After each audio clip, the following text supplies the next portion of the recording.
السلام عليكم ورحمة الله وبركاته. ما قصدوا الدنيا تعالى الدنيا كتشوكتان آدي آد بان السلام يا وامم شغل بدل لما لونكس لا اسمع عاسيو قوشة ودنينا آد بان وقوهم بليانا يا قوشة ودنينا وحا كدن بيه رقا لما سو كوبي كرو لكن وحان دونيا من يلا بينا كيرا هذا كاني والليبان حسين ليبان عدالة سمتلس نيكن وانين aqoon-yahana waa nin qurba jooga waa nin ku dhashay magaalada Hargeysa waa nin ka soo baxay jaamacad London ku taala ninkaas wuxuu leeyahay aqoon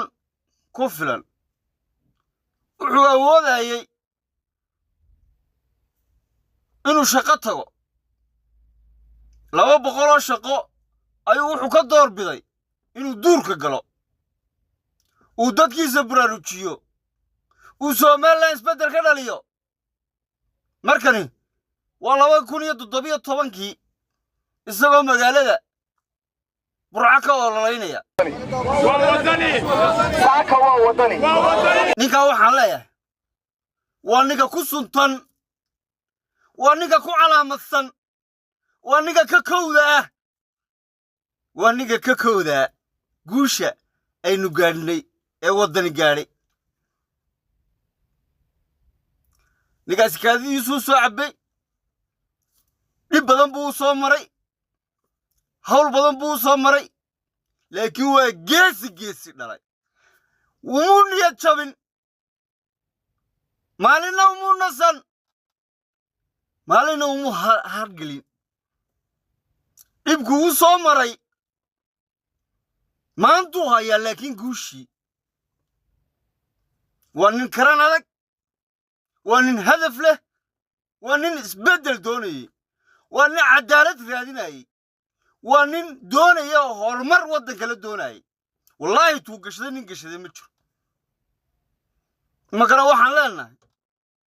guusha rag baa soo dhaliyey taariikhdana xusi doonta buugaag baan laga samayn doonaa buugaag ayaana laga samayn doonaa laga qori doonaa insha allahu tacaala weligay intaan noolaa nin la kartiya nin la xiniina ninka mowqif adag wax kasta waa loola yimid nin caana weeyaan waa nin cid walba taqaano cid walba way la soo xidhiidhay lacag waa loo sheegay oo nasab waa loo sheegay oo hanti waa loo sheegay oo hadduu ilaahay idinkiisa leeyahay xilal waa loo sheegay intaaba wuxuu ka doortay uu ka doorbiday in waddankani horumar gaadho in waddankan isbedel sameeyo in waddanka cadaalad lagu dhaqmo ayuu intaaba ka doorbiday waxaan kaloo idiin sheegayaa maanta nin wax doonayana maaha maantuu nasan doonaa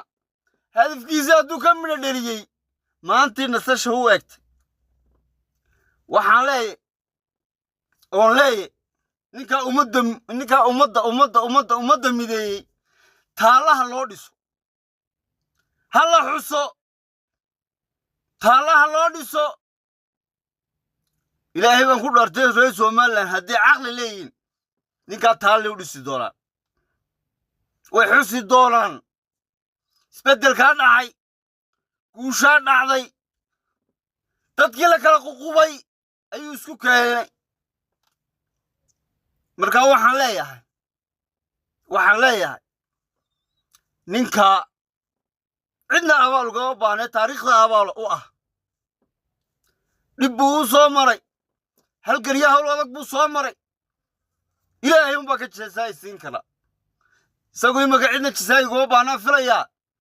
laakiin taariikhda xusi doonta lama iloobi doono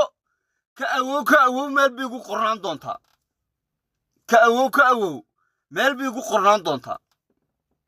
waxaan kaloo isnaalan ka xusaya ninka la yidhaha cabdikariin axmed mooge maayirka isagana waxaan leeyahay maayir intii u dambayseed hadashay, intii u dambaysay shaqadaada ka soo jeesatay, intii u dambaysay xisbiga u soo jeesatay, wax badan baad gashatay. rag iska soo dhex taagnaa wixiina samayn baad samaysay, iskoolu baad jebisay. adigana waxaan ku leenahay waa mahadsantay, aad baanad u mahadsantay. guushaa idinkaa dhaliyey waan idiin ognahay. aad iyo aad baan u mahadsantay maad ilaahay. assalaamu calaykum waraxmatullaahi wabarakaatu.